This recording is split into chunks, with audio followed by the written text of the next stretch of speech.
Bonjour à toutes et à tous, voici le tuto sur les fractions démystifiées pour que les fractions n'aient plus aucun secret pour vous. Alors, la fraction, tout d'abord, c'est synonyme de division. D'accord?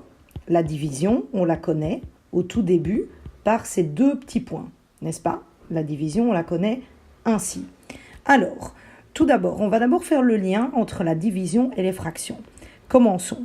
4 divisé par 2, c'est égal à écrire 4 barres de fraction sur 2, ce qui nous donne un résultat de 2.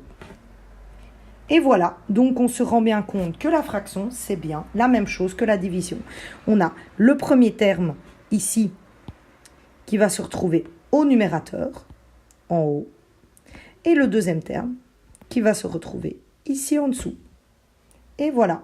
Alors, passons à la suite maintenant. Un concept primordial quand on parle des fractions, c'est l'unité. Alors, l'unité, c'est égal à 1. D'accord? Alors, comme on vient de le voir que les fractions sont une division, on va essayer de chercher la division pour obtenir de l'unité. Donc, si je décide de dire 3 divisé par combien pour réobtenir l'unité? Vous allez me répondre directement 3. Comme on l'a vu tout juste à l'instant, 3 divisé par 3, on peut très bien l'écrire 3 sur 3. Ok, très bien. On va utiliser un autre chiffre maintenant. Admettons, on prend 17. 17 divisé par combien va me donner 1. 17 divisé par 17 va me donner 1. Donc on peut réécrire cela sous forme de fraction, c'est-à-dire 17 sur 17. Ça signifie qu'à chaque fois une fraction, quand on voit la même chose au numérateur et au dénominateur, ça équivaut toujours à 1. Un 17 sur un 17, ça équivaut à 1. Pour les plus visuels d'entre vous, on peut aussi utiliser des parts de tarte. Alors là, on voit 3 tartes. Ici, on les voit. D'accord? Et ces tartes, on va les couper. Si on coupe ces tartes, admettons, si je les coupe en 3, et j'ai une part, 2 parts, 3 parts, il me reste toujours bien une tarte.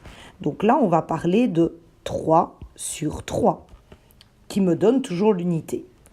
Si je décide de couper la seconde tarte en 4, il va toujours me rester une part de tarte, sauf que là, j'ai découpé en 4 morceaux. On a des 4 sur 4.